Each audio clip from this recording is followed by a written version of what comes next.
Brace the rudders! Raise the sails! Raise the sails! Captain, an unidentified ship is approaching. Over. Roger.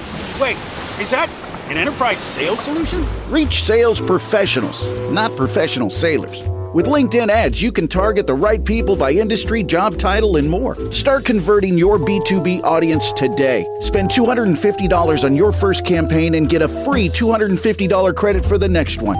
Get started today at linkedin.com/campaign. Terms and conditions apply. You are tuned in to the FowlWeather Podcast, the forecast to your next successful hunt. Coming to you from the home office, Jack's Reef, New York.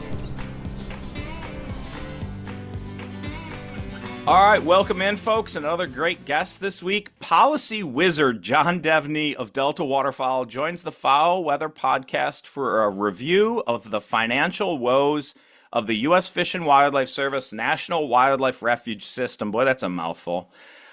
He's going to define delayed maintenance infrastructure for us and why our refuges aren't keeping up. What can be done? Not much if you don't have funds to keep up with the critical wetland infrastructure, don't have the staff necessary to properly manage duck habitat, and you don't have access to enough places to hunt. John, welcome back to the FowlWeather Podcast. I'm a little weirded out by the wizard thing. Like, I feel like I should be wearing like a purple hat or something, Mike, but we'll do the best we can without the purple pointy hat. I appreciate that. And we don't do, one of these days we'll graduate to actually doing the video portion of it as well. But most of the time we don't because, you know, I've got a whole other full-time job and audio enough is hard enough for me. But what is your official title there, John? Again, remind our listeners. Chief Policy Officer at Delta, and had the pleasure of being at Delta now in my 28th year. Yeah. We've known each other for a long time, from when I was just a little duckling to fledging and now kind of migrating around the duck world. So sorry for the duck cliches there. So are you in Bismarck right now, physically? Yep, in Bismarck. Okay. Been lots of travel, be in DC 2 weeks from now, or next week. Was in San Antonio at the Commodity Classic a week ago or 2 weeks ago. Kind of that busy travel time this time of year. Yeah, we know you're doing the good work for the ducks with Delta, but you're kind of really droughty where you are in Bismarck right now, condition-wise. But, like, you go north and it gets, like, seemingly really wet a bit north of you right now. I was going to comment on your post. I think it's actually flipped. We got staff in the office, new staff. We're doing new staff orientation this week. And so we were out driving on the prairies, and I tell you what, based on the number of temporary ponds I saw out there, you'd be pretty impressed. But I think it's largely a function, you know, when we talk about wetland conditions on the prairies, in most years, that what the prairies are going to look like in March, April, May, we got to start with moisture in that soil in September, October, and November. And we had that here in the U.S. prairies last year, especially in North Dakota. And so, yeah, we've been pretty scarce on precipitation, but we've had enough. And it's been interesting. We've had a very weird late winter here where we had days in the 50s in February, which we almost never have. So we've had this real interesting sort of, you know, runoff events already. And the amount of temporaries I saw in not a super wetland rich part of, you know, North Dakota's pothole country, just east of Bismarck, 20 minutes. Man, Mike, it looks pretty good right now. Now we're going to need moisture to sustain it. The challenge is, I mean, Saskatchewan's had a bunch more snow than we have, but you're dropping that stuff on concrete. And is it still? Yeah. Okay. I mean, they just don't have the soil moisture, right? And so, you know, I'd certainly want to see more moisture here in the U.S. prairies, but at least we're starting here, at least here in North Dakota, with a really good base that needs to be supplemented versus bone dry, and we're going to have to try to catch up in two storms kind of deal. Yeah, and you got rain with like that 50-degree stuff too. You had did you have thunderstorms or? Yeah, we had thunderstorms. That's wild. It's the weirdest. You know, when we were out on the little tour we did today, it snowed like crazy, but it's snowing at 32 degrees. So it's moisture rich snow versus that crappy duck snow we get in December and January that's not worth much. And we've had some rains, we've had some ice, but we've had some runoff, and the runoff looks surprisingly good again because we had, I think, a good frost seal and good soil moisture last fall. Yeah, and by the sounds of it, coming out of this La Nina, it really, most of your long-term forecasters are kind of talking a little cold and wet on the front end of winter and beginning of spring. For your part of the world, kind of prairie, U.S.-Canadian border. And as long as it warms up after that during the nesting period and dries out for a while at the right times, you might be in better shape than you think. And then what it looks like is when you get into, so there's kind of like that dry, shorter grass prairie, and then there's like it's between like the parkland and like the real core prairie area, right. I think. I don't know my ecosystems that well up there, ecotones or whatever the heck they are. But the boreal looks in lots of places like it at least has more snow than it has in the past, right? Right.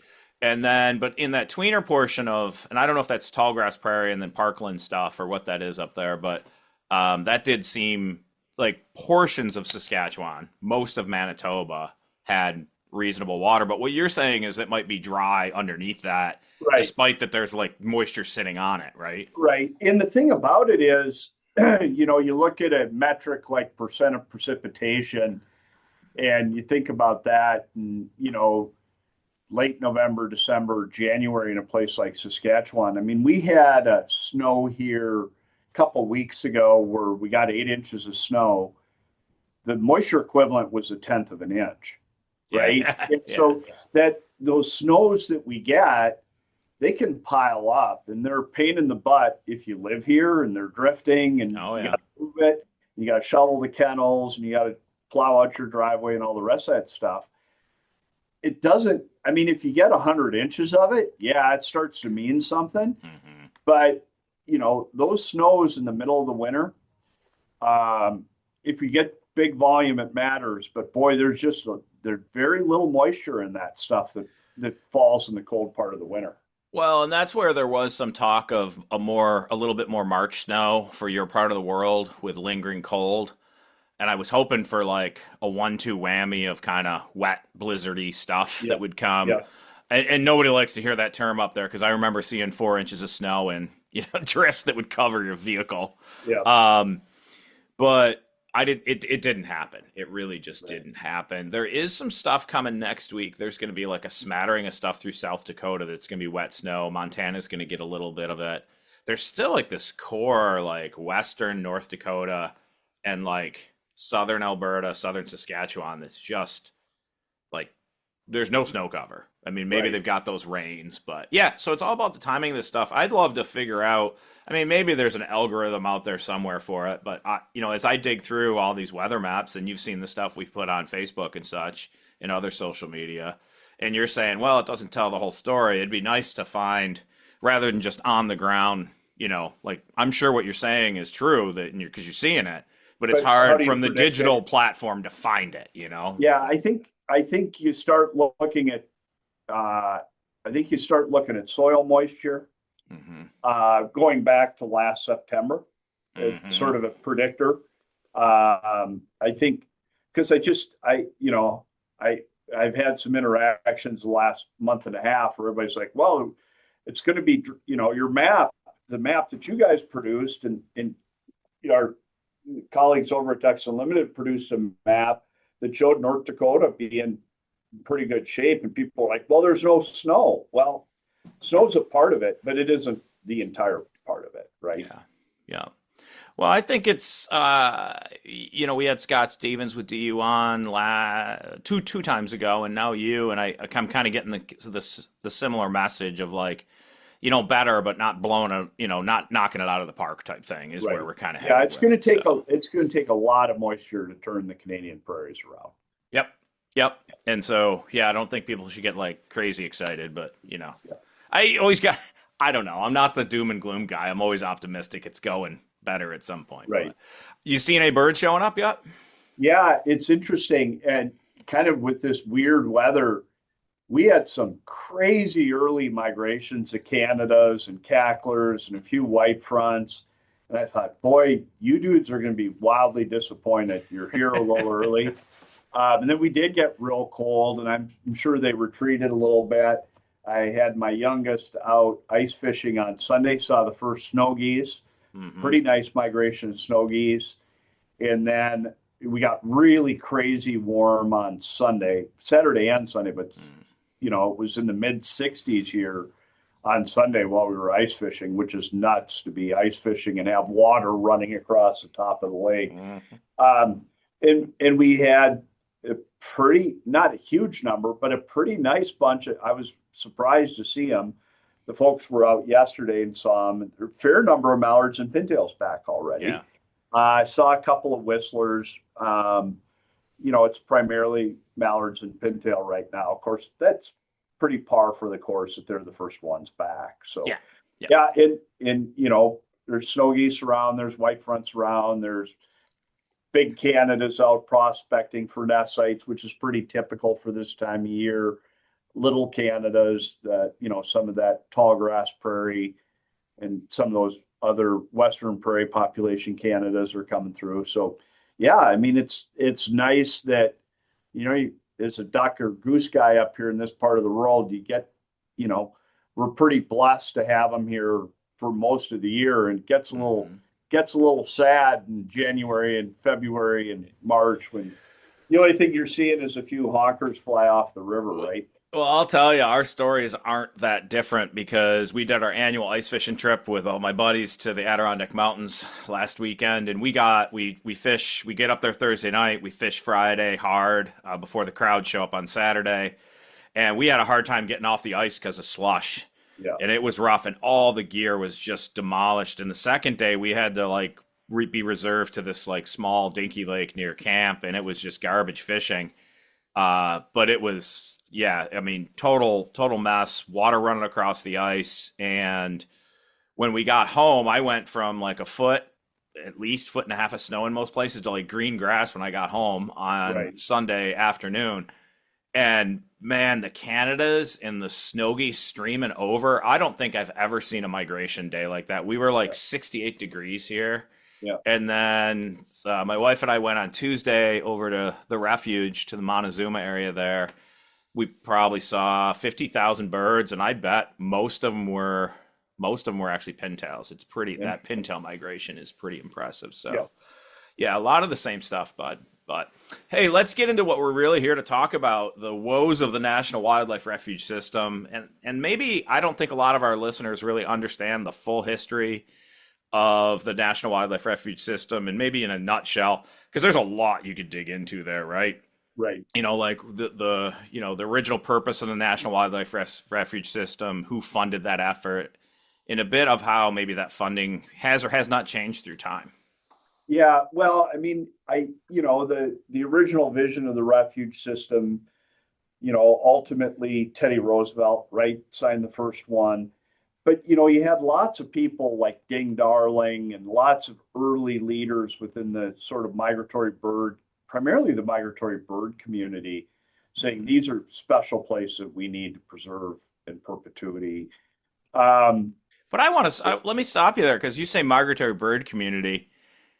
Those are hunters, right? Is really because there's other people that live. I'm a birder, but the first one we protected was not about ducks, right? For sure, right? Yeah.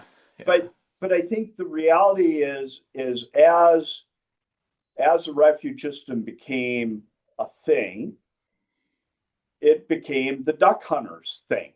If you look at the 573 refuges that are out there across the United States right now, over half of the refuge have at least a portion of their acquisition was a result of the sale of duck stamps and funds from the Migratory Bird Conservation Fund. So as we've been talking about this is the duck hunter's legacy asset, right? It is, it's been owned by and specifically targeted in most instances, not in all, but in most instances, about preserving migratory bird habitat, primarily around ducks and geese, and primarily funded by duck hunters. Mm-hmm. Do you think has that changed through time? Are there more general tax dollars being used than before, or is the duck stamp really the main driver of this stuff? So it's the main driver. And I think, there's urban refuges now that I don't think Teddy Roosevelt thought about when he was starting the refuge system. There's big game refuges like the elk refuge, and which is a pretty spectacular place, even though it doesn't mean much for ducks or geese.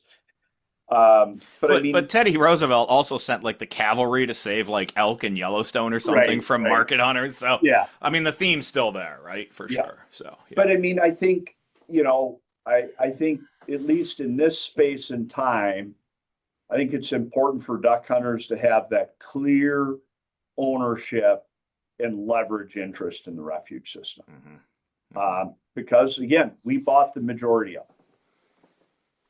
Yeah. And, I love these stories about, this is where I'm always at. Like, man, hunters get this stuff done. I got a bone to pick with the non-game community in general. I'm like, I say it all the time out here. Like, I bird.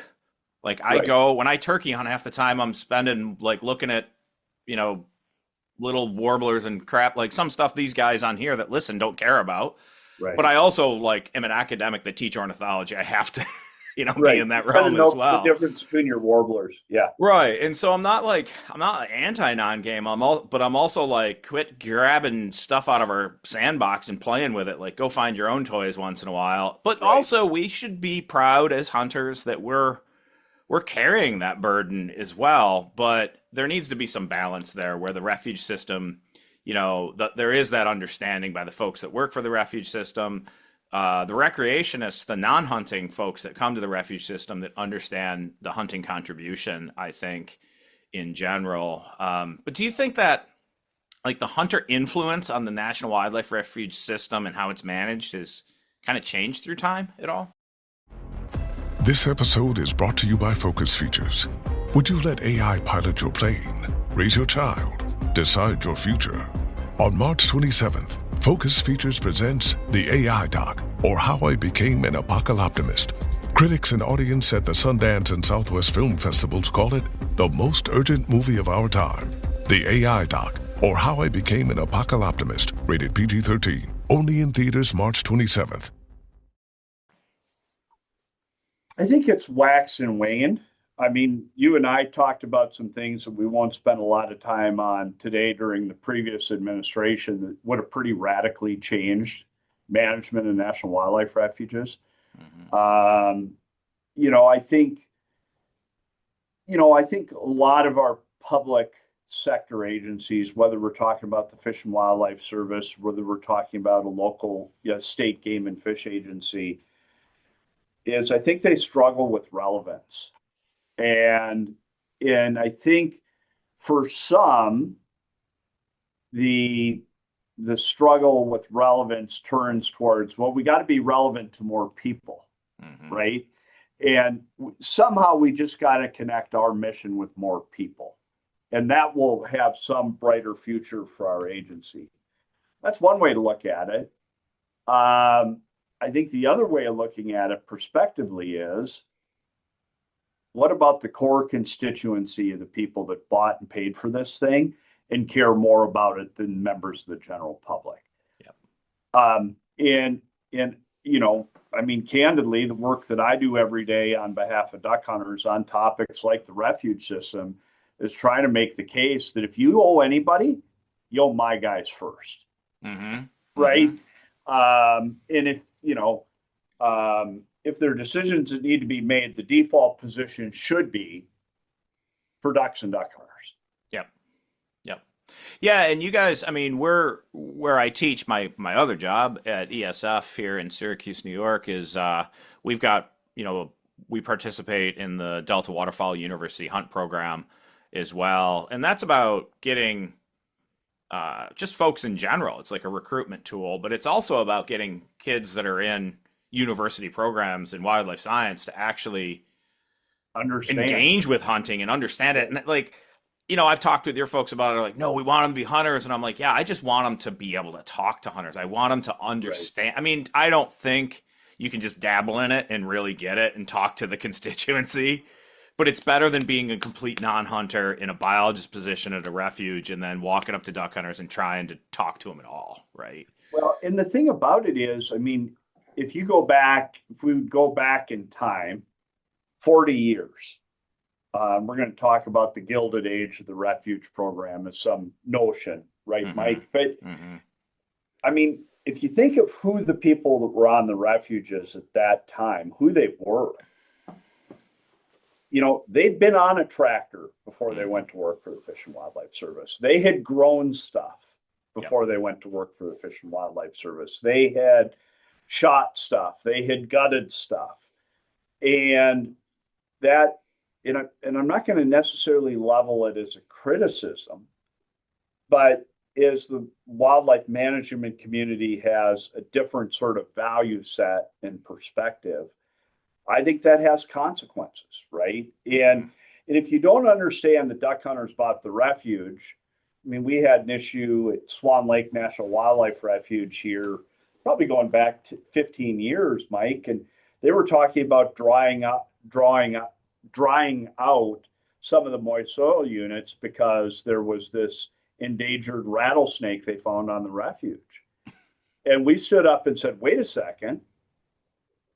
If Rattlesnakes Unlimited wants to buy some habitat, go buy it for the rattlesnakes. But don't take away, you know, waterfowl habitat to affect a different outcome. Because, by the way, the one thing that I don't think most people recognize, when the Fish and Wildlife Service wants to establish a new refuge, it has to be chartered by Congress for specific purposes.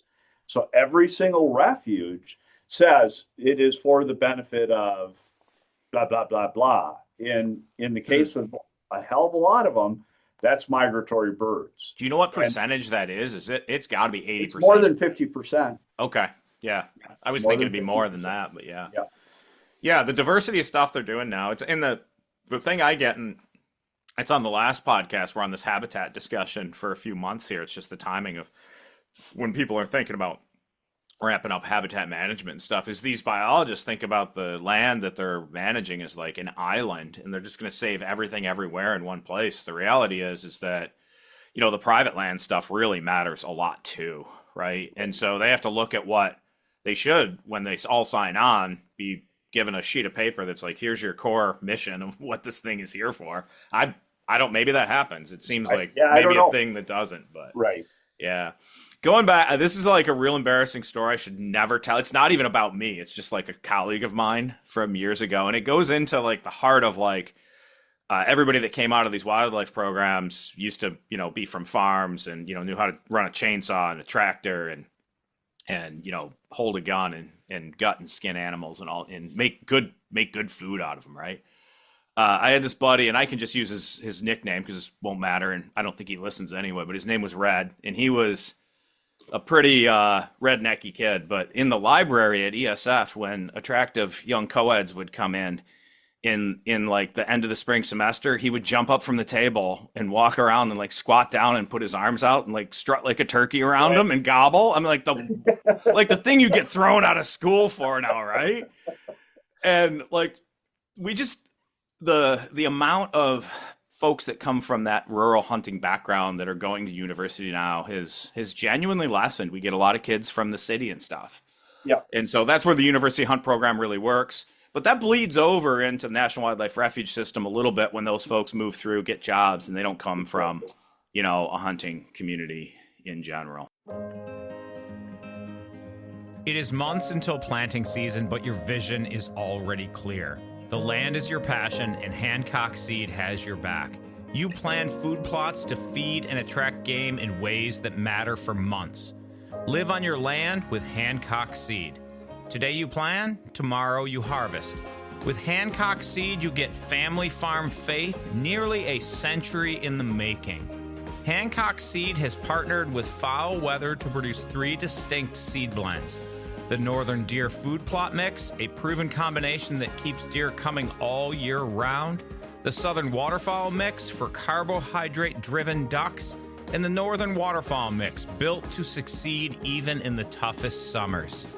Hancock Seed specializes from turf to plow and beyond. Find them today at hancockseed.com. That's hancockseed.com.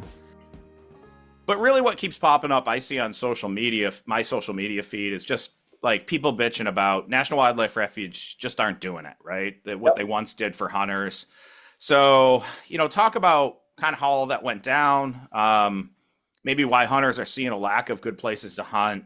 Has the effort by the feds kind of changed? I mean, we're kind of dancing around that now, but a little more specifics on that, I guess. Yeah, I think there's a few things we need to consider. And this is a conversation that we've been hearing from our members and volunteers for a long time. I'm going to give you a few numbers here, Mike. And first, I'm going to sort of preclude my next few comments with the recollection that you have and I have, or the understanding you have and I have that your listeners should have, is that it's hard to manage high value duck habitat. Mm-hmm. It is harder to manage high value duck habitat than it is to manage white-tailed deer habitat, or I'd say even bobwhite quail habitat or ringneck pheasant habitat. And so I think the experience that duck hunters are having is seeing that tension that exists on the landscape, and the service candidly not having the tools and resources, and the refuge staff not having the tools and resources to deal with it. Mm-hmm. So, and you and I have talked about the sort of real concerns bordering on crises around the migratory bird program, right? And if you talk to folks within the migratory bird program, they would say 2010 was the last year they felt like the program was well funded and robust. And if you talk to refuge staff, they would use the same sort of anchor point, right? Mm-hmm. So let's just use that anchor point. So from 2010 to last year, call it December of 2024, the refuge system was down 711 full-time equivalents across the system. Wow. And that's a good percentage of employees. It's about a third. Wow. Yeah, that's nuts. Yeah. Okay. So that's one issue. Number two is I went back and looked at the president's budget and the enacted budgets by Congress going back to 2010. And the refuge system and the migratory bird program concurrently is consuming a lesser percentage of the resources than they did in 2010. So if we look at it, the Fish and Wildlife Service does a lot of stuff, right? They manage endangered species, they do this, they do that. But if we just looked at the two things I think duck hunters care most about, one is, can you do surveys? Can you do banding? Can you do the annual monitoring programs that support duck seasons, which is pretty damn important? And can you manage refuges? Both of those things have decreased in their relative importance within the global Fish and Wildlife Service budget pretty significantly. So somebody's going to jump in right here and say, well, that's just decreasing government inefficiency. We didn't need all those people anyway. Speak to that.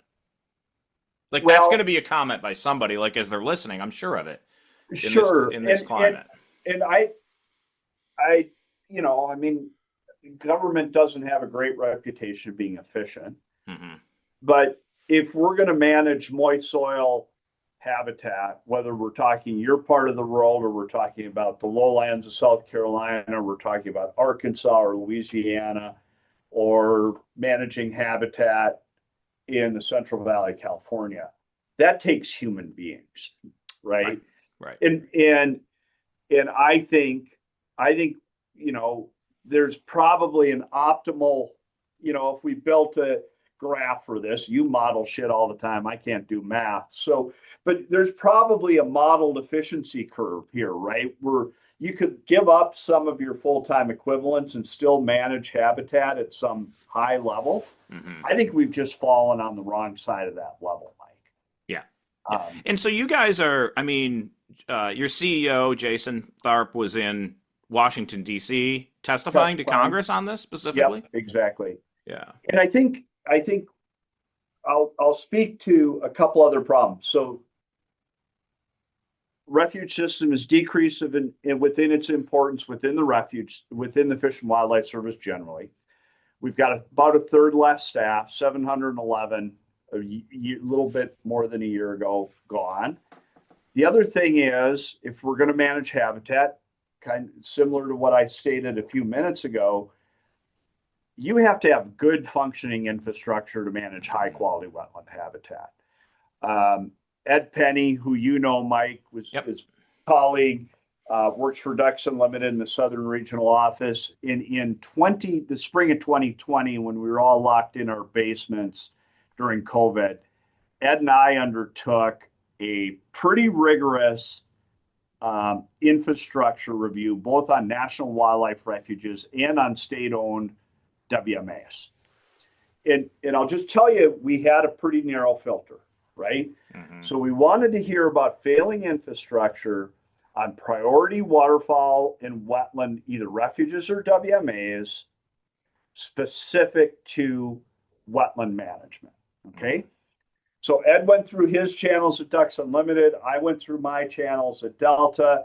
We came back, we merged the list, prioritized the list, and we came up, this is in spring of 2020, came up with a list of over $250 million worth of deferred maintenance needs on national wildlife refuges. Wow. And so deferred maintenance is literally like, I got to fix a water control structure or a berm, deferred and I maintenance just have it. Is that... I got stuff that's broken that needs to be fixed. Yeah, that's on a list. Like, I need, like it's put forth each year as like, this is on my priority list, right? But I can't get to it. Yeah. Now, how bad is that on state stuff? And it's got to be really variable by state. 605 million. Out of the, what was the total? Well, we did 250 million on the feds. If we use that same slice and that same parameter, it was 605 million of identified deferred maintenance, failing infrastructure needs on state-owned assets that were priority waterfowl projects for waterfowl and wetland, or for wetland management infrastructure. So it's pipe, it's pumps, it's levees, it's water control structures, kind of that mix of stuff. Well, so how do we combat this for kind of the paying and hunting public? Or like, what's the, like, you guys must have like a hit list of, we gotta like do this, then this, then this. Yeah, is it just restore funding, or is it, it's funding and people, obviously. But. Yeah, so the good news, it's a good news, bad news story. So the good news is we did that list, compiled it, that went to Washington, D.C., and you'll remember that President Trump signed the Great American Outdoors Act in August of 2020. The good news is there was about $70-80 million a year for refuge deferred maintenance needs through the what they call the Legacy Restoration Fund. Okay, so it was 5-year funding, $70-80 million a year for 5 years. The challenge is, from John Devney's vantage point, is we didn't spend nearly enough of it on the very reason why the Fish and Wildlife Service was included in the beginning, which is because John Devney and Ed Penny did the work to document the Fish and Wildlife Service's needs. So use a somewhat modified version of what I've told a lot of people. We bought a lot of toilets and crushed rock. We didn't buy a lot of water control structures and pumps. Gotcha. Well, the other thing too is, like, I know the refuge near us has guys that, like, they do biology stuff, but they also jump on dozers and like they do some of the work. Well, if you don't have the people and you got funding for a water control structure, or funding, like I got funding to repair a berm, but it's not a person. Right. It doesn't help. Right. So So how much of this issue is the staffing portion then? well, I think we could put them in three buckets. So let's talk now about solutions, okay?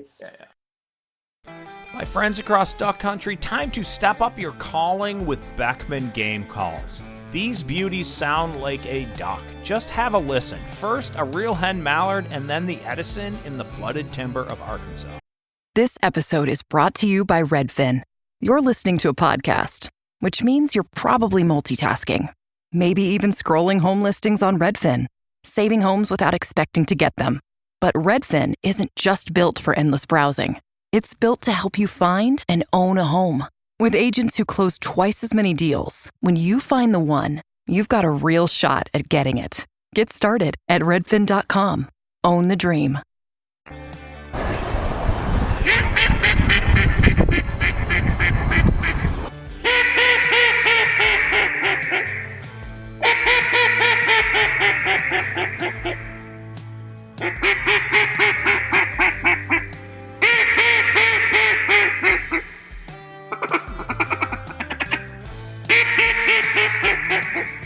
Beckman Game Calls with a lot of new colors and woods coming soon.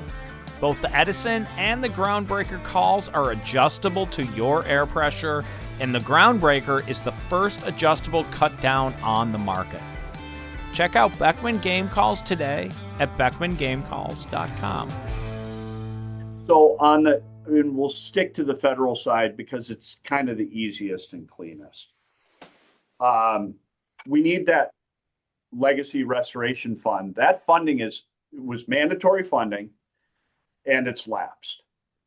So if we want it, and so in the legacy restoration fund was important for refuges, but it was also wildly important for our national parks, for BLM, for Forest Service, because they have, as big agencies, they have a big footprint. They have a lot of deferred maintenance needs as well. There is currently a piece of legislation called the Make America Beautiful Act in the U.S. Senate that was authored by Senator Daines and Senator King from Maine that is reauthorizing the Legacy Restoration Fund. And it's got really good bipartisan support. I think there's more than 30 co-sponsors now. And basically what that would do is create this next 7-year authorization and provide those funding levels. And in the current draft of that Daines bill, that would mean $100 million a year for 7 years for refuges. That gets stuff done. That can get stuff done. Yeah. Now we're waiting for the House to do their version of it. We'll be having conversations in DC about that next week. But I think we can get that done this Congress. There's enough diverse interest when you're talking about national parks, America's Great Idea, BLM, Forest Service, Fish and Wildlife Service. There's enough interest in aggregate that want to see that happen. And folks from east to west, from liberal to conservative, it's one of those nice places where politicians can meet and work together on something really good. What a relief that would be. Yeah. so that's, let's go with that. Yeah, we're not seeing a lot of that these days. So No. So that would represent a way to address this failing waterfowl and wetland infrastructure on priority refuges. Gotcha. If they gave me the checkbook, we could get all the duck stuff done in a couple of years, right? But now, well, nobody's giving me the checkbook, just to be clear. The other thing that I'll mention is I think it's pretty unlikely, to your earlier point, Mike, that we are going to hire 711 Fish and Wildlife Service FTEs to come back and manage refuges. I'd like to think we can add some back, but we're probably not going to claw back that third of lost human capacity. So here's the thing that bugs me a little. So, and I don't know all, I mean, it depends on where all this goes, and I'm not that on the inside, right? But if you're not going to hire people back that then can help place the infrastructure, plan it, do all that, like actually spend the money appropriately, get the work done, then you could use contractors to do it. Well, most of the infrastructure work is done by contractors, right?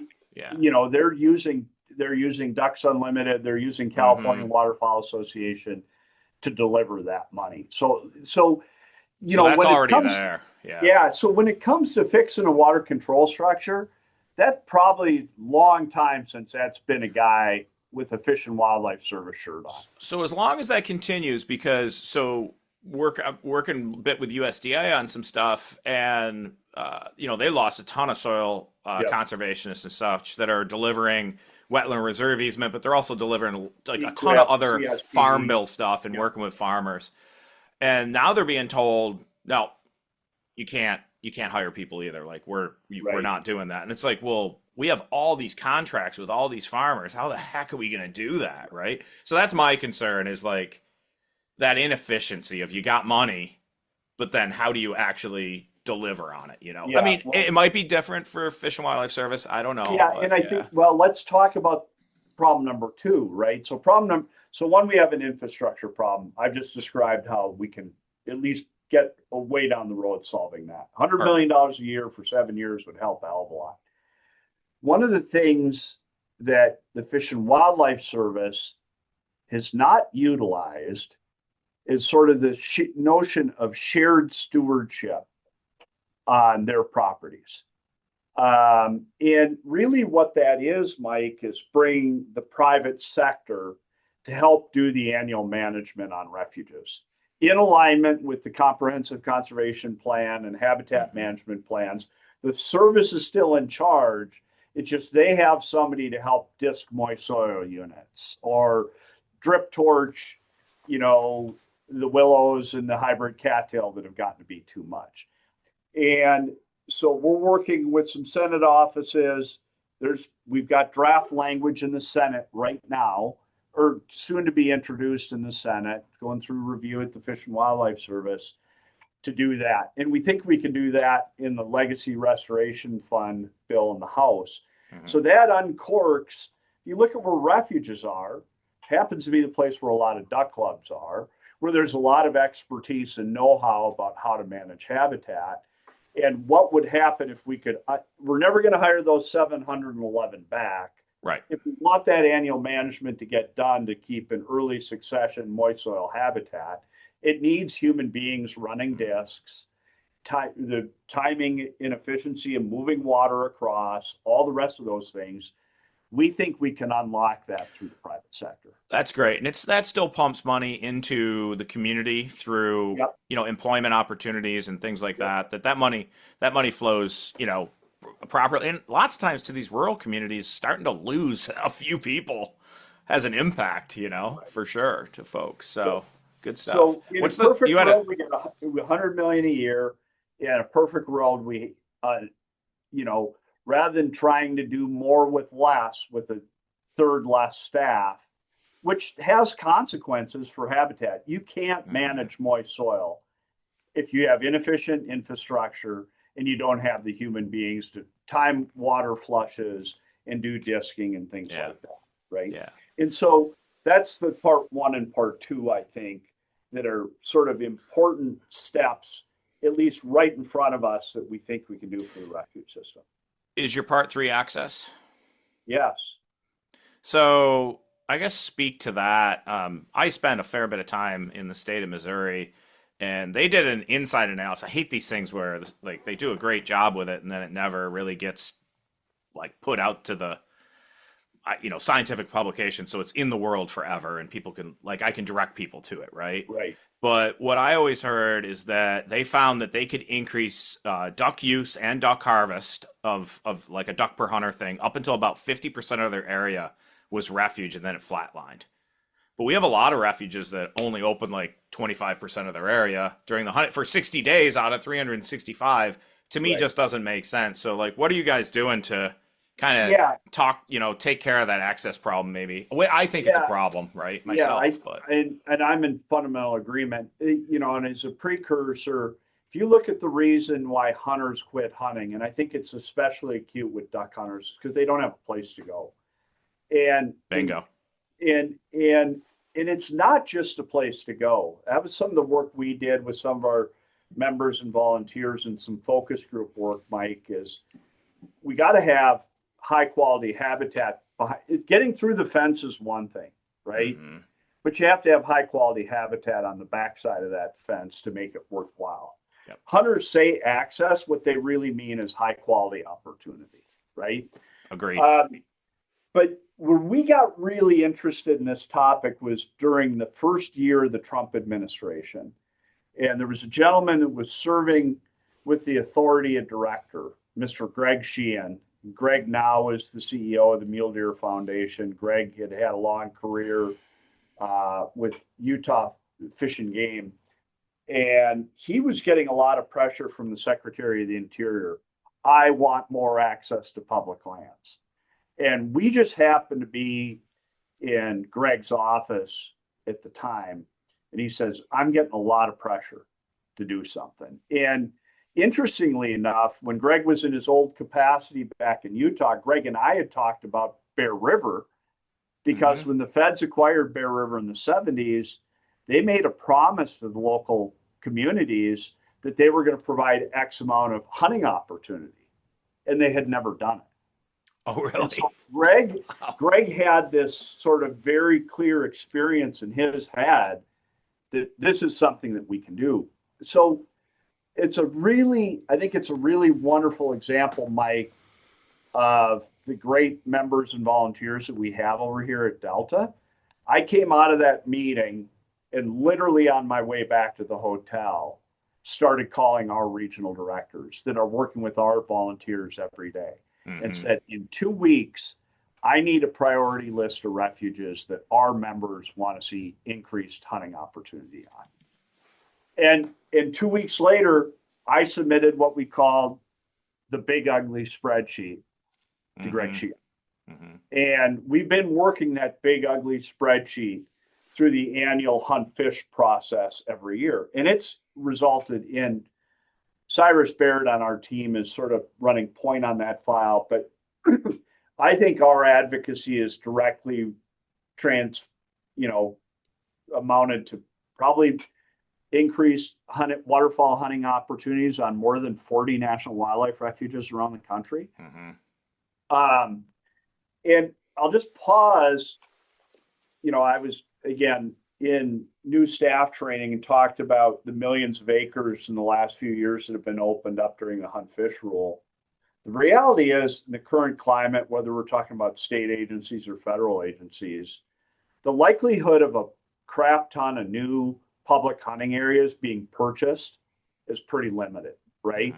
So when you start thinking about the magnitude of opportunity to increase access for duck hunters on national wildlife refuges, I would suggest it's the most unprecedented opportunity to create access in our generation, Mike. I mean, that may sound a little dramatic, but I don't think it is. No, I agree too, because one of the exercises I have our students go through, and it's a class called Wetland Conservation and Management for Wildlife, and then the waterfowl class, they kind of do it as well, is like, okay, we need to support, 30,000 more ducks for like 100 days or something, right?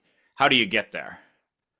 And, the passively managed, like emergent cattail marshy stuff is like a quarter of like actively managed for food abundance for like non-breeding waterfowl, right? Right. And so I'm like, they're like, the really smart students are like, we could actually just manage way less land, just more intensively, get that food.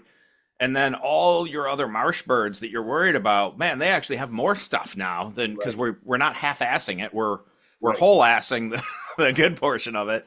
Right. And, I don't like to concentrate birds, but it's not like those emergent marshes with perennial plants and stuff aren't still good places for ducks, but those high concentration food areas really matter. And those also create those high quality experiences if it's a hunted spot where folks go in and they're like, wow, there's actually ducks in the sky. The worst thing that some of these places do that I've hunted is they manage them poorly, and then they still have like draws or like spots for people to hunt. I'm like, just close it. Like, don't have someone show up as a new hunter and have a bad experience, or even as a seasoned hunter that ends up in the wrong spot too many times in a row, All these things, the matrix of this is really important, I think. And, you know, I'm really feeling what you're saying in that we can, you know, rather than try to add new areas, and man, land prices are through the roof, right? That's tough to do. And then you got more costs because you got more land, so you got more infrastructure, more people to manage, which we don't already have. So just use what you got type mentality, right? Yeah. And I just want to be really clear. I mean, there may be some of your listeners hearing this and say, is Devney suggesting we're going to open up all the refuges? First and foremost, the answer to that is no. Right. And in every place where there's been duck stamp funding, there's a requirement of a minimum of 40% inviolate sanctuary by statute, right?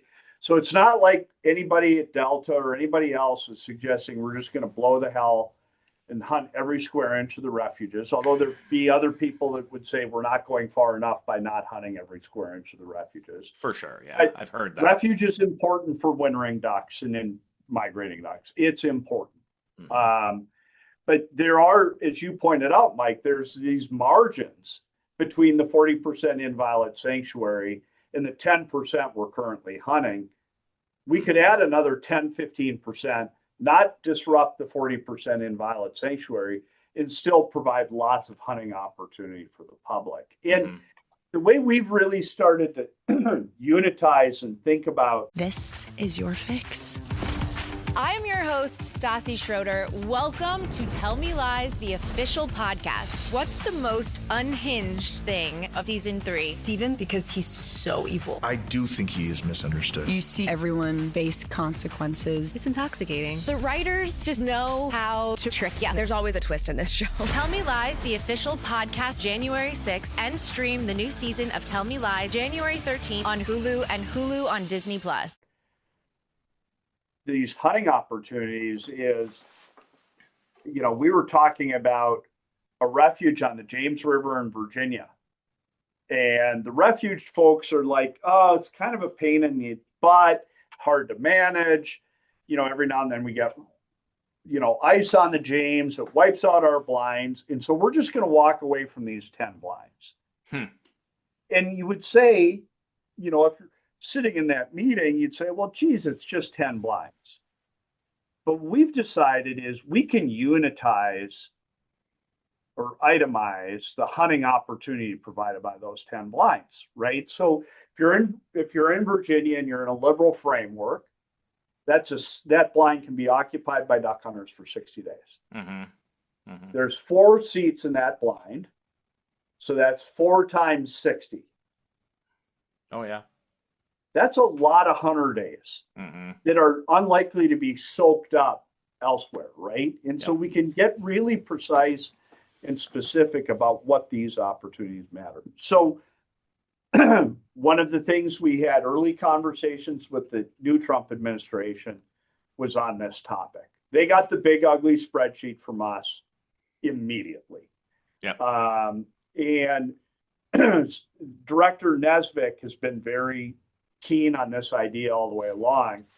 And then here it was the day Jason was testifying in front of the House Natural Resources Committee, Secretary Burgum came out with an executive order that says all Department of Interior lands are open unless closed, which means we're not going to have a rationale to close lands or to open lands. We're going to have a rationale to close them. Right? And so that is a process that specifically in our conversation, the Fish and Wildlife Service is having right now. Yeah, and that goes beyond just waterfowl hunting. I mean, a lot of them have that mandate of the 40%, but that doesn't talk to deer hunting and other types of stuff. There's a lot of activities that could go on out there. So lots of opportunities for, you know, archery hunting for whitetail deer, small game hunting. Lots of opportunities for fishing. That really be realized here as well.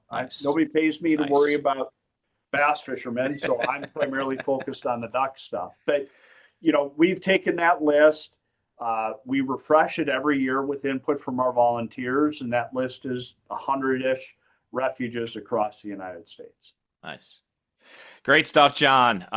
So if we open up more area, we might shoot more ducks.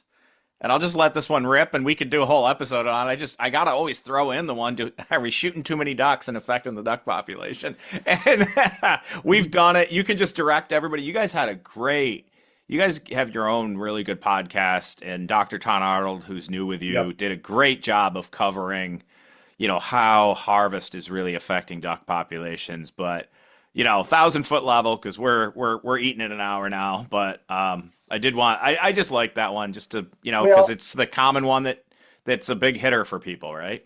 Right. Well, first of all, I'm going to say this as a guy that hasn't shot a hen mallard in so long that I can't recall the last one I shot, right?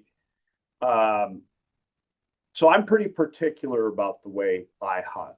But the good Lord doesn't owe me any more dead ducks. I've shot, so I can be pretty picky. Fair. I don't suggest that everybody has to be as picky as I am, right? I'm blessed to live 20 minutes from a beautiful public marsh where I spend almost every Saturday morning in the duck season. So, for most ducks at the current rates of harvest, with the number of guns we have in the field, for most species, we're not even getting close.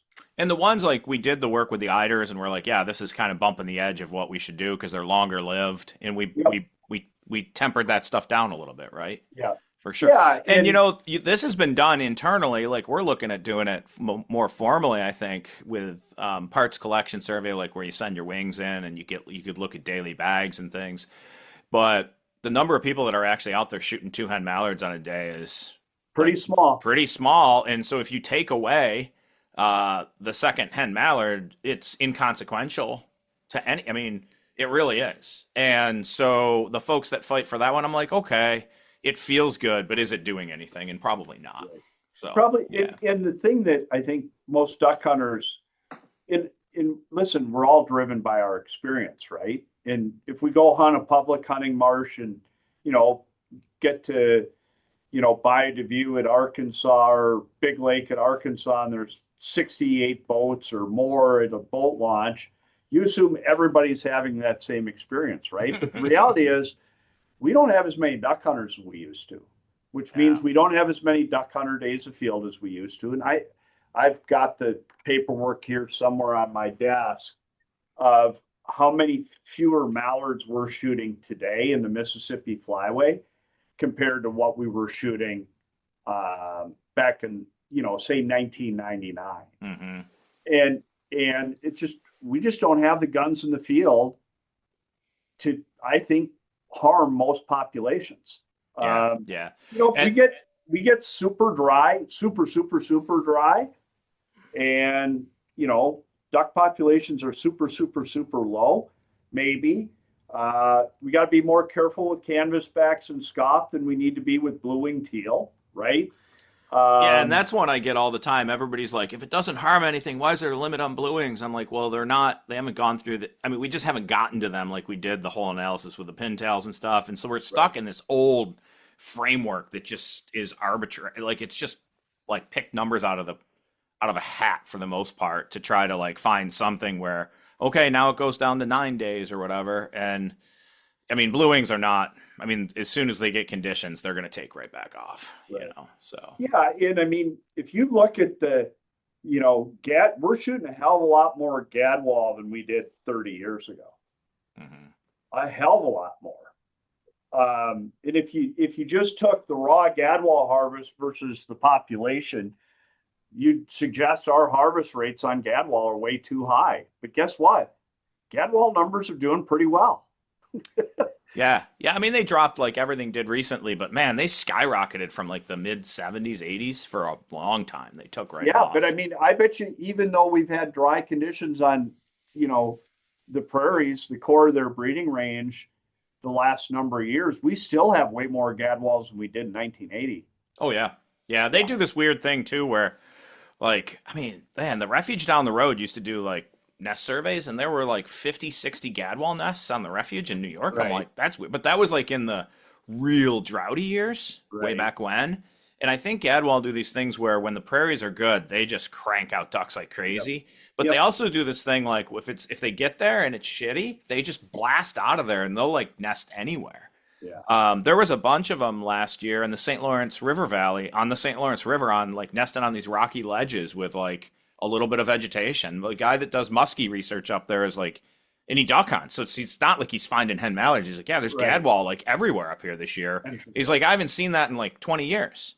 I'm like, maybe.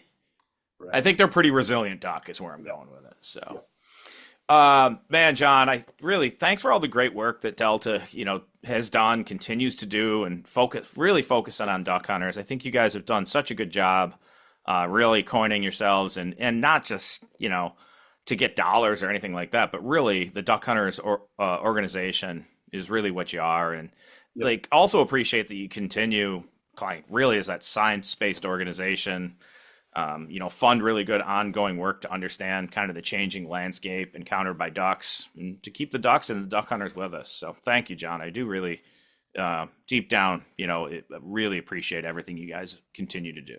Thank you, Mike. We all know that feeling. Every waterfowl hunter knows the feeling. You're motionless in the marsh at first light, watching birds work the spread, hoping this season is as good as the last, hoping that the future has birds working the spread for generations to come. At the Theodore Roosevelt Conservation Partnership, the mission is simple: to guarantee all Americans quality places to hunt and fish. For waterfowl hunters, that means safeguarding habitat and migration corridors and creating more places to hunt, so strong fall flights and good hunting opportunities aren't a thing of the past. As the nation's largest coalition of conservation groups, TRCP brings together hunters, anglers, and conservation partners to make sure the future of waterfowl hunting stays strong.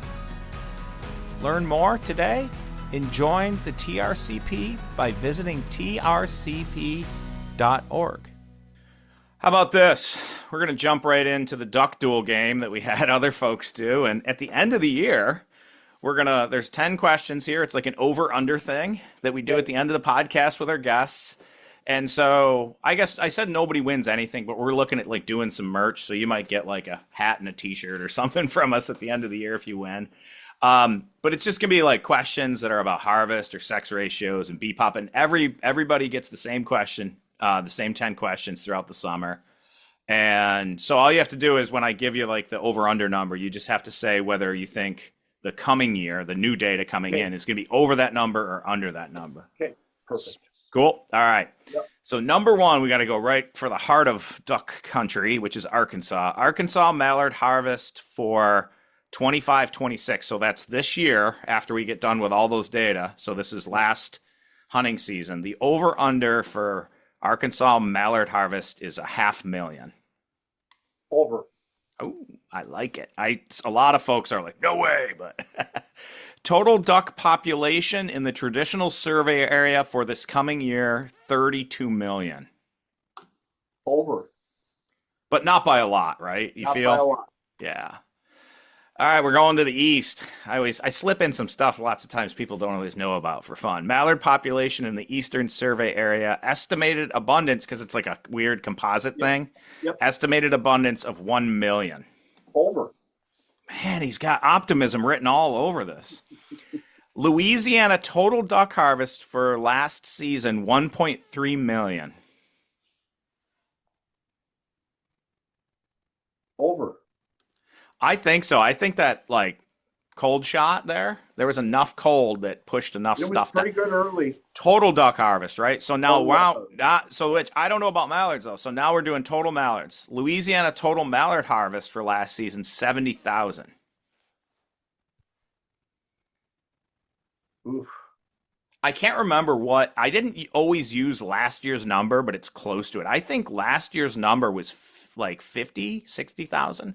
It might have been 70. Over. I'm going to say over. Okay. That's probably that's probably one I'm least comfortable with, but yeah, I'd say over. This one has a little bit of a backstory I'll get to. Immature versus adult mallard age ratios in the 25-26 harvest for South Carolina.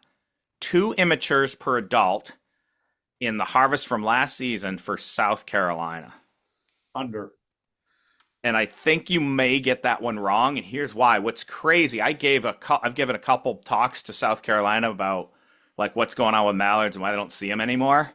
and it's like age ratios in Virginia is like 1.2, right? Immatures to adult. North Carolina is like 2. In some years, South Carolina is like 5. South Carolina. Those are they're release birds. That's what's going on, I think. And remember, South Carolina is very different from the rest of the Atlantic Flyway, where it gets a pretty sizable contribution from the Great Lakes and the prairies. So it does. It's always been a little different for mallards. Yeah, I think 5's a little wonky though. That far south. Yeah. California mallard harvest for last year, 150,000. Now, do remember that it was pretty record warm over there, and 150 was last year's number. So mallard harvest under, yeah. All right, your habitat stuff. May ponds in Prairie and Parkland, Canada, and the north central U.S., kind of like that core May pond number that's used in the mallard matrix, 4 million. Over. Yeah. Atlantic Flyway total duck harvest, 300,000. Over. Okay. Now, remember that I went with what the general averages were, or what last year's numbers were. Yep. So the first question was Arkansas mallard harvest, which was like 500,000. Yep. And I just gave you last year's Atlantic Flyway total duck harvest, which was 300,000. Yep. So it's just, I kind of do this to like, get this in people's brains about how different these places are too. All right. Mississippi Flyway total duck harvest, 6.4 million. Over. Yeah. I love it. There's lots of optimism there, sir. So we got the over-unders in for the policy wizard. He still didn't put on a hat by the end of this for our viewership. John Devney of Delta Waterfowl. And we're going to see how he stacks up against the rest of the field the rest of the year. Good luck, John, and we'll be back in touch. I always have to make sure and save these things. I'm always panicking about getting all the answers and then forgetting to save them somewhere. But I have a spreadsheet matrix now. So, John, truly a pleasure having you on with us once again. Thank you very much, Mike. Greatly appreciate all you're doing. Thank you, sir. Folks, we are running this Habitat series. I'll call this Habitat. I think we talked about helping out National Wildlife Refuges. So we're running this Habitat series for a few weeks. Seems like the time to start planning for the growing season. So stick with us through the entire off season, which I don't think there really ever is an off season for duck hunters. Thanks for listening. And as always, may your skies be filled and shoot straight, my friends.